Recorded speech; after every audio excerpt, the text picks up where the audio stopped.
On July 8, 2022, former Japanese Prime Minister Shinzo Abe was assassinated while delivering a campaign speech in Nara, Japan. He was shot by 41-year-old Tetsuya Yamagami using an improvised firearm that he built after learning from online resources.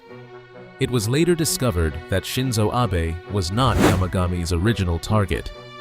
According to Yamagami's own writings and subsequent investigative reporting, the person he actually intended to kill was Hak Ja Han, the widow of Sun Myung-moon and the current leader of the Unification Church, officially known as the Family Federation for World Peace and Unification.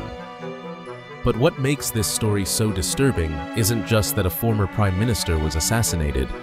It's how a man who committed such a shocking crime came to receive sympathy from parts of the public. In this documentary, we'll examine the chain of events that led to Shinzo Abe's final moments, the hidden influence of the Unification Church, and why he became the target instead of Hak Ja Han. We'll also uncover why this assassination changed Japan forever, exposing how an internal investigation later revealed that powerful politicians and lawmakers had some form of connection with the Unification Church, from attending church events and receiving election support to sending congratulatory messages or accepting donations.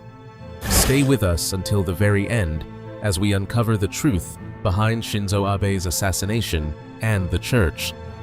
Abe's assassination was unlike anything modern Japan had witnessed.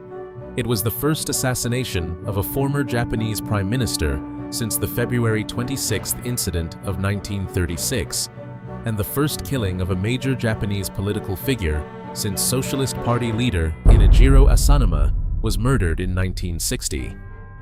But who was Shinzo Abe, and why did he become a target?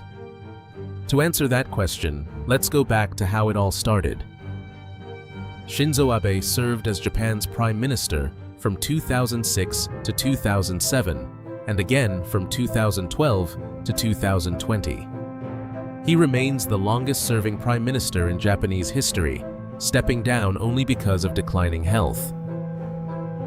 Born into one of Japan's most influential political families, Abe was the son of former Foreign Minister Shintaro Abe and the grandson of former Prime Minister Nobusuke Kishi.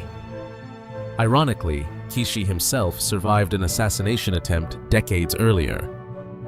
But the answer to why Shinzo Abe was killed wasn't found in his political career. It was buried in a relationship that stretched back generations. Abe, his father Shintaro Abe, and his grandfather Nobusuke Kishi all maintained ties to the Unification Church, officially known as the Family Federation for World Peace and Unification. Founded in South Korea in 1954 by Sun Myung-moon, the organization grew into a powerful international religious movement with deep political connections in Japan. Those connections began with Nobusuke Kishi, whose post-war alliance with influential nationalist figures helped the Unification Church establish a foothold in Japan. Over the decades, that relationship expanded, eventually reaching Shinzo Abe himself. What began as a political alliance would, decades later, place Abe at the center of one of the most shocking assassinations in modern history. For decades, the Unification Church had been one of the most controversial religious movements in Japan, largely because of its fundraising practices. It is discovered that over 70% of the church's wealth was generated through fundraising and donations. One of its most controversial methods became known as spiritual sales. Stephen Hassan, a former member of the Unification Church who later helped people leave high-control religious groups, described how members would approach grieving families, claiming their deceased loved ones were communicating through them. They would then urge them to make donations to the church so their relatives could attain peace in the spirit world. The church's teachings also placed Japan in a unique position. According to its theology, Korea was the Adam nation, while Japan was the fallen Eve nation. Followers were taught that Japan had a special responsibility to support Korea, a belief critics say was used to encourage Japanese members to make increasingly large financial contributions through the church. By the early 1990s, members in Japan were expected to recruit new followers, meet demanding fundraising quotas, purchase church merchandise, and pay substantial fees to participate in mass wedding ceremonies. Former members and critics allege that those who wished to leave the church or their arranged marriages were warned of severe spiritual consequences. Concerns over these practices had been building for decades. On July 8, 2022, at approximately 11:30 a.m., Shinzo Abe was delivering a campaign speech in support of Liberal Democratic Party candidate Sanshiro Matsuyama in Nara when the unthinkable happened. Yamagami fired 2 shots from behind. The first missed, causing Abe to turn toward the sound. Seconds later, a second blast struck him in the neck and chest. Abe was airlifted to a nearby hospital where doctors fought to save his life. At 5:03 p.m., Shinzo Abe was pronounced dead. He was 67 years old. Yamagami was arrested at the scene without resistance. He had no prior criminal record and was unemployed at the time of the attack.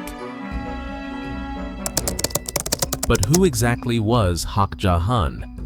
And what kind of organization could inspire a man to spend years plotting revenge before ultimately assassinating a former prime minister? To understand why Tetsuya Yamagami wanted Hak Ja Han dead, we first need to understand who she is. Hak Ja Han, also known as Hak Ja Han Moon, is the widow of Sun Myung Moon, the founder of the Unification Church. She joined the movement as a teenager and married Moon in 1960. Within the church's teachings, the couple came to be known as the true parents of humanity, with Hak Ja Han revered as the true mother. When Sun Myung Moon died in 2012, Hak Ja Han assumed leadership of the movement. But within the church, Hak Ja Han is seen as far more than the founder's widow. According to the church's doctrine, she and Sun Myung Moon together fulfilled a divine mission as the true parents of humanity. Years before the assassination, Yamagami's mother became a devoted member of the Unification Church. Following the death of his maternal grandfather, she inherited the family's construction business and its assets. Over time, however, she donated much of the family's wealth to the church, leaving the once prosperous family in financial ruin. The consequences were devastating. The family business collapsed, their savings disappeared, and the lives of Yamagami and his siblings were forever altered. In 2005, overwhelmed by his family's financial ruin, Yamagami attempted suicide while serving in the Japan Maritime Self-Defense Force. Before doing so, he changed his life insurance beneficiaries to his older brother and younger sister, hoping the payout would ease their hardship. He survived the attempt, but his resentment toward the Unification Church only deepened. In the years that followed, his anger became focused on the church's leader, Hak Ja Han, whom he blamed for the suffering his family had endured. But there was one problem. Hak Ja Han lived in South Korea and was heavily protected. Reaching her would prove nearly impossible. Unable to carry out his original plan, Yamagami began searching for another target, someone he believed represented the church's influence in Japan. His search eventually led him to Shinzo Abe. Thanks for watching. See you in our next video.